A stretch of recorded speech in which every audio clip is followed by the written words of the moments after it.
মা হুয়ার রূহ, মুহাম্মদ আমাদেরকে বলে শোনাও রূহ কারে বলে, কেমন করে আসে, কেমন করে যায়, এ ব্যাপারে কি জানো বলো। 2 নাম্বার প্রশ্ন, মানহুম আসহাবুল কাহাফ, আসহাবে কাহাফ সম্পর্কে কি জানো।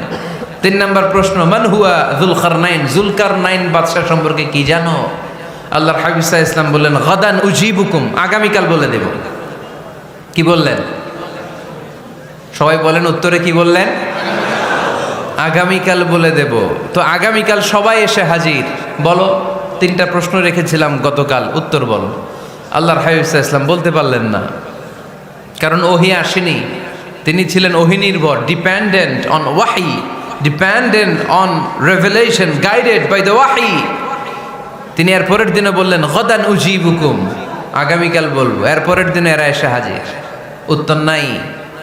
আল্লাহর হাবিব সাল্লাল্লাহু আলাইহি ওয়াসাল্লাম আবারও বললেন গাদান উজিবুকুম, আগামীকাল বলবো। এর পরের দিনে এরা এসে হাজির। এরকম 1 দিন 2 দিন 3 দিন নয়, টানা 15 দিন আল্লাহর হাবিব সাল্লাল্লাহু আলাইহি ওয়াসাল্লামের প্রশ্নগুলোর উত্তর করতে পারেন নাই।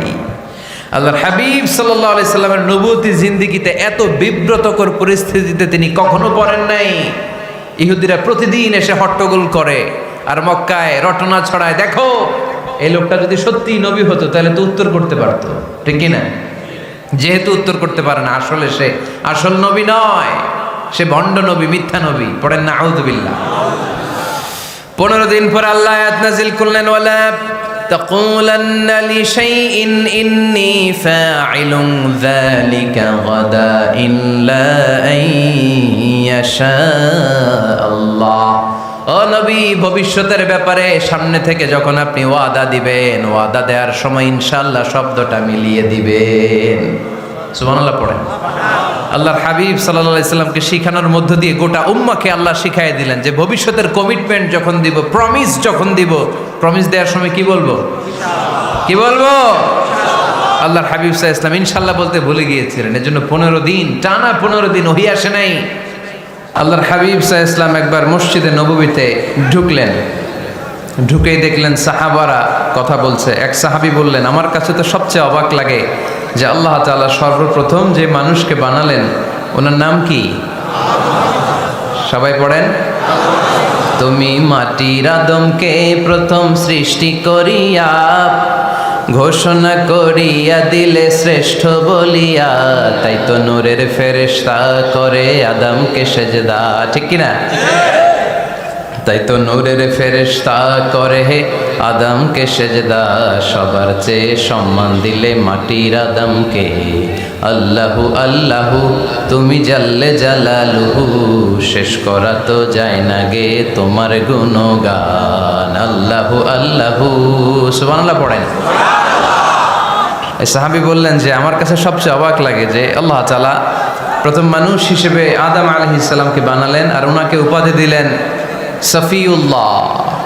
আদম আলাইহিস সালামের উপাধি উত্তর দিতে হবে আওয়াজ করে। আদম আলাইহিস সালামের উপাধি কি ছিল? আল্লাহর হাবিব সাল্লাল্লাহু আলাইহি ওয়াসাল্লাম দূরে দাঁড়িয়ে শুনছেন সাহাবাদের কনভারসেশন। আরেক সাহাবা বললেন, আরে আমার কাছে তো এর চেয়েও বেশি অবাক লাগে যে তিনি মুসা আলাইহিস সালামকে বানিয়েছেন নাজিউল্লাহ। নাজিউল্লাহ, যে আল্লাহর সাথে না যা ইউনাজি মুনাজাত করে, গোপনে কথা বলে, কালিমুল্লাহ। এইটা অবাক লাগে যে আল্লাহ তাআলা কোনো মিডিয়া ছাড়া, ভায়া ছাড়া, মাধ্যম ছাড়া পৃথিবীর একটা মানুষের সাথে সরাসরি কথা বলবেন। আমার কাছে তো উনার মর্যাদাটা সবচেয়ে বড় মর্যাদা মনে হয়, উনি নাজিউল্লাহ। আরেক সাহাবা বললেন, আমার কাছে তো এর চেয়েও বেশি অবাক লাগে সাইয়েদনা ইব্রাহিম আলাইহিস সালামের ব্যাপারটা, কারণ ওনাকে আল্লাহ তাআলা বানিয়েছেন খলিলুল্লাহ। তাহলে একজনকে পাওয়া গেল সফিউল্লাহ, আরেক নবীকে পাওয়া গেল কালিমুল্লাহ বা নাজিউল্লাহ, আরেক নবীকে পাওয়া গেল খলিলুল্লাহ। এই কনভারসেশন যখন আল্লাহর হাবিব সাল্লাল্লাহু আলাইহি ওয়াসাল্লাম শুনলেন, আল্লাহর হাবিব সাল্লাল্লাহু আলাইহি ওয়াসাল্লাম মসজিদে নববীতে প্রবেশ করে সাহাবাদেরকে বললেন, তোমরা যা বলেছো আমি সব শুনেছি, তোমরা যা বলেছো সব সত্যই বলেছো, ঠিকই বলেছো। আল্লাহ তাআলা একজনকে বানিয়েছেন সফিউল্লাহ, একজনকে বানিয়েছেন খলিলুল্লাহ, একজনকে বানিয়েছেন কালিমুল্লাহ। তবে জেনে রেখো আমি হচ্ছি হাবিবুল্লাহ, আমি হাবিবুল্লাহ। The higher status, the highest peak of the status, সবচেয়ে উঁচু স্ট্যাটাস হচ্ছে আমার। খলিলুল্লাহ মানে আল্লাহর বন্ধু, হাবিবুল্লাহ মানে হচ্ছে আল্লাহর বন্ধু, কিন্তু খলিলুল্লাহ এমন বন্ধু যেই বন্ধু আল্লাহকে খুশি করার জন্য কাজ করে। আর হাবিবুল্লাহ হচ্ছে আল্লাহর এমন বন্ধু যেই বন্ধুকে খুশি রাখার জন্য আল্লাহ নিজেই কাজ করে। আল্লাহর হাবিব সাল্লাল্লাহু আলাইহি ওয়াসাল্লাম ছিলেন হাবিবুল্লাহ। চিল্লায় বলেন তিনি কি ছিলেন? হাবিবুল্লাহ। এত মর্যাদা, এত সম্মান, এত স্টেটাস গোটা বিশ্বের দ্বিতীয় কারো আছে? আল্লাহর হাবিব সাল্লাল্লাহু আলাইহি ওয়াসাল্লামের নুরানি চেহারার মতো চেহারা পৃথিবীর অন্য কারো আছে? কোনো দিক দিয়ে আল্লাহর হাবিবের সাথে কোনো মানুষের কোনো ধরনের কম্প্যারিজন, তুলনা চলতে পারে না। Whether it's the fitness, whether it's the skin colour, whether it's the sound, whether it's the status, he is out of any kind of comparison. তিনি সব ধরনের তুলনার ঊর্ধ্বে। As a father, as a teacher, as a commander, as a lawgiver, as a lawmaker, as a reformer of the society, Muhammad is the superman of the world. সুবহানাল্লাহ পড়তে পারলেন না? স্বামী হিসেবে, বাবা হিসেবে, নেতা হিসেবে, সমাজ সংস্কারক হিসেবে, নবী হিসেবে আল্লাহ রাসূল সাল্লাল্লাহু আলাইহি ওয়াসাল্লাম হচ্ছেন এই পৃথিবীর একজন সুপারম্যান। আল্লাহু আকবার। যার উপর একবার দুরূদ পড়লে 10টি রহমত নাজিল করে কে? 10টি গুনাহ মাফ করে কে? যিনি দুরূদ পড়ল তার স্ট্যাটাসকে 10 গুণ বাড়িয়ে দেয় কে? ওই হাবিব সাল্লাল্লাহু আলাইহি ওয়াসাল্লামের উম্মত হতে পেরে আমরা খুশি না বেজা? আমরা আল্লাহর রাসূল সাল্লাল্লাহু আলাইহি ওয়াসাল্লামকে আজকে জানার চেষ্টা করব কোরআনের আলোকে। ইনশাআল্লাহ পড়েন। আল্লাহর হাবিব সাল্লাল্লাহু আলাইহি ওয়াসাল্লাম এতটাই মর্যাদার অধিকারী, ওনার স্ট্যাটাস এত হাই, উনি যদি ওনার মুখ দিয়ে কখনো বলেছেন ইয়েস, ওইটা শরীয়তেও ইয়েস। উনি যদি মুখ ফসকে কখনো বলেছেন নো, মানে না, এটা শরীয়তেও না। তার মানে উনি হ্যাঁ বললে এটা হালাল হয়ে যায়, উনি না বললে এটা হারাম হয়ে যায়। উনি আঙ্গুল তুললে চাঁদ ভেঙে 2 ভাগ হয়ে যায়। উনি জমিন থেকে পা উপরে উঠালে আল্লাহর আরশের দিকে মেরাজে চলে যায়। উনি এমন নবী, উনারে বাদ দিলে ইসলাম থাকে না, থাকে? উনি এমন রাসূল, উনারে বাদ দিলে কোরআন বোঝা যায় না, কারণ কোরআন ওনার উপর নাজিল করেছে কে?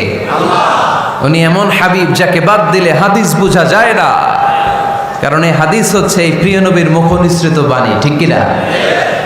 উনি এমন রাসূল যাকে বাদ দিলে সালাত বোঝা যায় না, কারণ সালাত কেমন করে পড়তে হয়, আদায় করতে হয় বিশ্বনবী হাতে কলমে শিক্ষা দিয়েছেন, ঠিক কি না?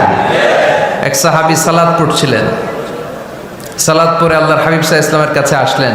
আল্লাহ রাসূল বললেন সাল্লি ফা ইন্নাকা লাম তুসাল্লি, repeat your salah because you didn't offer your salah in a correct way. আবার নামাজ পড়া হয় নাই। সাহাবী যে আবার পড়লেন, আবার আসলেন, আল্লাহর হাবিব বললেন আবার পড়ো, হয় নাই। সাহাবী পরে আসলেন, আল্লাহর হাবিব বললেন সাল্লি ফা ইন্নাকা লাম তুসাল্লি, আবার নামাজ পড়া হয় নাই। এবার সাহাবী এসে কেঁদে দিলেন, এসে বললেন ইয়া রাসূলুল্লাহ, এর চেয়ে ভালো তো আমি পড়তে পারি না।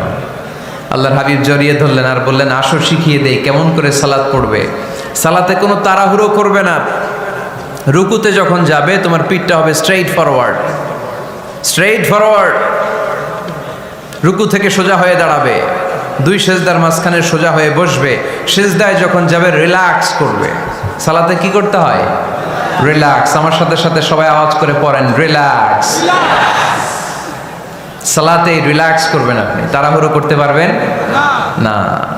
আল্লাহর হাবিব সাল্লাল্লাহু আলাইহি ওয়াসাল্লাম শিখালেন কিভাবে সালাত পড়তে হয়। তার মানে এই নবীরে বাদ দিলে সালাত বোঝা যায় না, এই নবীকে বাদ দিলে সিয়াম বোঝা যায় না। সিয়াম কেমন করে পালন করতে হয় এই নবী শিখিয়েছেন। এই নবীকে বাদ দিলে হজ বোঝা যায় না, কারণ এই হাবিব বলেছেন খুযু আন্নী মানাসিকাকুম, কেমন করে হজ করতে হয় আমার কাছ থেকে শিখে নাও। এ নবী এমন নবী, এ নবীরে বাদ দিলে জান্নাতে যাওয়া যায় না, ঠিক কিনা? এজন্য এই হাবিবরে বাদ দেয়া যাবে? আল্লাহর হাবিবের চাইতে শ্রেষ্ঠ কাউরে পাওয়া যাবে? আমার নবীর চাইতে বিশ্বস্ত কেউ আছে? সে কোন বন্ধু বলো বেশি বিশ্বস্ত, সে কোন বন্ধু বলো বড় বিশ্বস্ত, কার কাছে মন খুলে দেয়া যায়, কার কাছে প্রাণ খুলে দেয়া যায়, হওয়া যায় অতি আশ্বস্ত। তার নাম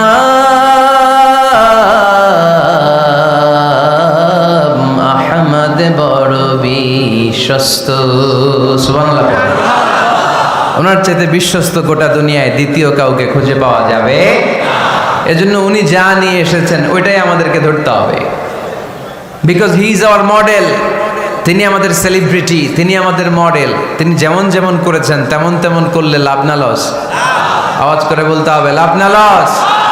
এজন্য আল্লাহর হাবিব সাল্লাল্লাহু আলাইহি ওয়াসাল্লামের আদর্শই আমাদের আদর্শ, ঠিক কিনা? ওমা আতাকুমুর রাসূলু ফাখুযুহু ওমা নাহাকুম আনহু ফান্তাহু। Whatever he brings with, take it. Whatever he forbids, abstain from it. তিনি যা নিয়ে এসেছেন ধরো, তিনি যা নিষেধ করেছেন ছাড়ো। পারা যাবে? আমি প্রশ্ন করি, উত্তর দেন। তিনি যা নিয়ে এসেছেন ধরো। আওয়াজ করে বলবেন, তিনি যা নিয়ে এসেছেন, তিনি যা নিষেধ করেছেন এতেই কল্যাণ, দুনিয়াতেও কল্যাণ, আখিরাতেও কল্যাণ, ঠিক কিনা? যা নিয়ে এসেছেন এতে বারাকা, যা নিয়ে এসেছেন এতে কল্যাণ, যা নিয়ে এসেছেন এতে রাহমা। যেটাই নিষেধ করেছেন ওটার মধ্যে গজব, ঠিক কিনা? যেটাই নিষেধ করেছেন ওটার মধ্যে ক্ষতি, যা তিনি বারণ করেছেন ওইটাতে লস। আমরা লসের খাতায় নাম তুলতে চাই না। এজন্য আল্লাহর হাবিব সাল্লাল্লাহু আলাইহি ওয়াসাল্লাম যা নিয়ে এসেছেন আমরা সেটাই ধরব, যা থেকে তিনি বারণ করেছেন ওটা ছাড়বো। আমাদের মডেল হচ্ছে নবীরা, ঠিক কিনা?